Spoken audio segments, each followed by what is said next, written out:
Do you know NASA rover finds strong signals of organic matter on Mars? Yes, it is right. NASA's Perseverance Mars rover's scientists announced today that the rover has obtained several intriguing samples of organic rock from an old river delta on the Red Planet. Okay, what is so exciting about it? Highest concentration of organic matter that we have so far discovered on the mission is in the rocks that we have been looking at on the delta. It's also interesting that we have rocks that were deposited in a habitable environment in a lake that contain organic matter because organic molecules are the basic foundation for life. Does that mean signs of ancient life on Mars? You can say that, but let me explain what is it? Sulfate deposits are known to preserve organic material on Earth and may contain biosignatures, or signs of life. The team's excitement as we approach the Delta front has been partially satisfied by these samples and this set of observations, which are some of the most intriguing work we've done so far on the mission.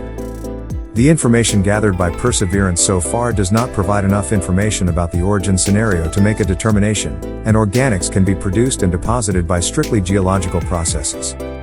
A claimed detection of extraterrestrial life must, after all, meet a very high standard of proof, and the task is complicated. So, what's next? If due to limitation of Perseverance rover instruments, how can we further extract the information from those samples?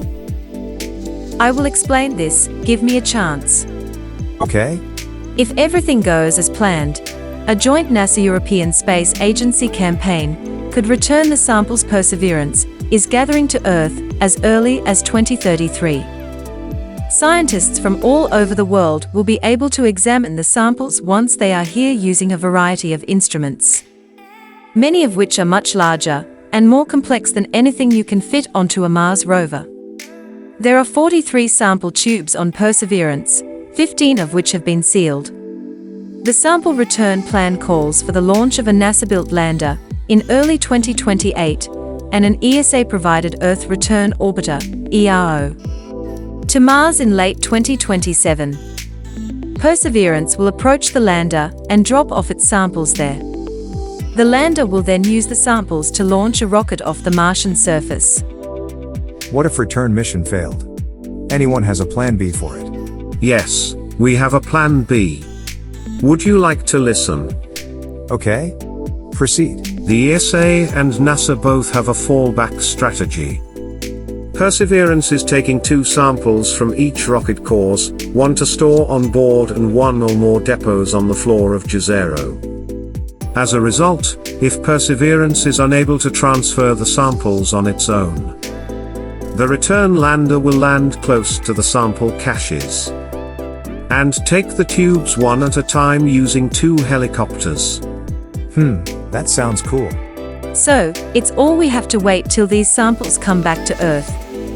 And the good news is that we have a hint of organic compounds on Mars and the possibility of ancient life.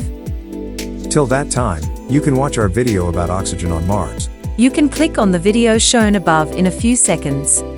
My name is Jarvis. Myself, Natasha. And, I am Iron Man.